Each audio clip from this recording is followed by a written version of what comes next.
আর এবার দেখাবো শান্তিপুরের ছবি। শান্তিপুরে তাঁতের জাতীয় পতাকা দেখুন।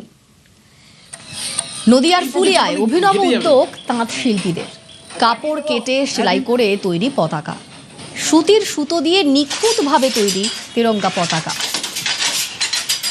আগামীকাল স্বাধীনতা দিবস, ৮০তম স্বাধীনতা দিবস। তার আগে বিভিন্ন জায়গার ছবি দেখাচ্ছি আপনাদের। শান্তিপুরে তাঁতের জাতীয় পতাকা। জাতীয় পতাকা খুব ডেলিকেট ব্যাপার। গুগল ঘেটে আমরা দেখে নিয়েছি যে পতাকা যদি আমি সুতিতে পতাকা করি সেটাতে কোনো বাধ্যবাধকতা নেই। আমরা দুটো তিনটে কপি করবো, আমরা ওড়াবো। উইভার সার্ভিস সেন্টার আমাদেরকে এটাকে যেহেতু প্রতিসারণ দিয়েছে, আমরা উইভার সার্ভিস সেন্টারের কাছেও পাঠাবো এবং আমরা চেষ্টা করবো রাজ্যের মুখ্যমন্ত্রীর কাছে পৌঁছে দেওয়া, এবং যদি সম্ভব হয় আমাদের মিনিস্ট্রি অফ টেক্সটাইলে উইভার সার্ভিস সেন্টারের একটা কথা ছিল স্বদেশি ভাবনা কি করে আনা যায় তাঁতের শাড়িতে, সেই স্বদেশীর থেকে এটা করা। স্বাধীনতা দিবসে সুন্দরবনে যাচ্ছেন মুখ্যমন্ত্রী শুভেন্দু অধিকারী। 15ই অগস্ট গোসাবায় যাচ্ছেন শুভেন্দু অধিকারী। মুখ্যমন্ত্রী আসার আগে প্রস্তুতি একেবারে তুঙ্গে। গোসাবা হেলিপ্যাড ময়দানে চলছে জোর কদমে প্রস্তুতি। ময়দান পরিদর্শন করেন মহকুমা শাসক সহ প্রশাসনিক আধিকারিকরা।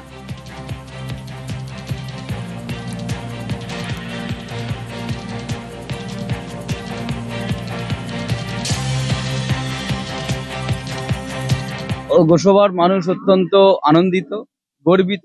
আমাদের সম্মানীয় মুখ্যমন্ত্রী তিনি স্বাধীনতা দিবসের যে আনন্দ সেইটা আমাদের সবার সঙ্গে ভাগ করে নিতে আমাদের এই প্রত্যন্ত দ্বীপ অঞ্চল গোসাবাতে উনি আসছেন। বিগত 50 বছর এখানটায় কোনো রকম সেইভাবে উন্নয়নের কোনো বার্তা পৌঁছায়নি। আজকে শুভেন্দু বাবু এখানে এসে স্বাধীনতার যে আমাদের পতাকা, আমাদের তিরঙ্গা রঞ্জিত পতাকা, জাতীয় পতাকা উত্তোলন করে আজকের জাতীয়তাবাদের সঙ্গে এবং উন্নয়নের সঙ্গে গোসাবাকে মেলাবেন। স্বাধীনতা দিবসের সুরক্ষায় নজর। রেড রোডে কড়া নিরাপত্তা। নিরাপত্তার তদারকিতে 6 যুগ্ম কমিশনার, 6টি ওয়াচ টাওয়ার থাকছে, 11টি বাংকার থেকে নজরদারি চলবে। মোতায়েন 1500 পুলিশ কর্মী। শহর কলকাতায় নিরাপত্তার কড়াকড়ি, রেড রোডে নিরাপত্তার কড়াকড়ি। তদারকিতে 6 যুগ্ম কমিশনার, 6টি ওয়াচ টাওয়ার থাকছে, 11টি বাংকার থেকে নজরদারি চলবে। আর মোতায়েন করা হয়েছে 1500 পুলিশ কর্মী।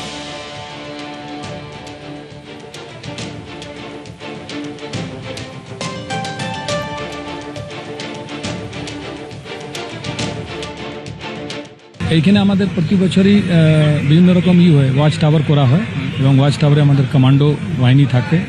তারপর যে রাস্তাগুলো এখানে আসে ওই রাস্তাগুলো বন্ধ করে দেওয়া হয়, কোনো রকম কোনো গাড়ি ঢুকে না যায়, কোনো রকম ভুল করে চলে আসে। ওইখানেও কিন্তু আর্ম কম্পোনেন্ট থাকে, কোনো একটা বিরাট গ্যাদারিং আছে, তো চারদিকেই আমাদের কিন্তু মানে all Rhodes leading to red road ওটা আমরা কিন্তু দেখি ফুল সিকিউরিটি অ্যারেঞ্জমেন্ট করি। হ্যাঁ, এছাড়া আপনার টাউনের মধ্যেও সিকিউরিটি থাকে। কোনো বিভিন্ন জায়গার লোক হয়তো রাত্রিবেলাও কিছু বেরোন এই করে কোনো কিছু না হয়, ওটার জন্যও আমাদের অ্যারেঞ্জমেন্ট থাকে। এটা তো সবসময় আমাদের রাখতে হবে, এটা তো ন্যাশনাল ইম্পর্টেন্সে মানে ডে আছে, সেই জন্য এখানে আমরা বাড়তি নিরাপত্তা সবসময় রাখি এবং ওইভাবে ব্যবস্থা করা হয়েছে। শহর জুড়ে নিরাপত্তার কড়াকড়ি। 23টি গুরুত্বপূর্ণ রাস্তায় নাকা চেকিং, 9টি পিসিআর ভ্যান থাকছে, 3টি কুইক রেসপন্স টিম থাকছে। বাজার, শপিং মলে নিরাপত্তার কড়াকড়ি। যেখানে ঘিঞ্জি এলাকা কিংবা ধর্মস্থান সেই সমস্ত জায়গাতে 24টি পুলিশ পিকেট থাকছে। মেট্রো স্টেশন নিরাপত্তায় 25টি পুলিশ পিকেট তার ব্যবস্থা রাখা হয়েছে।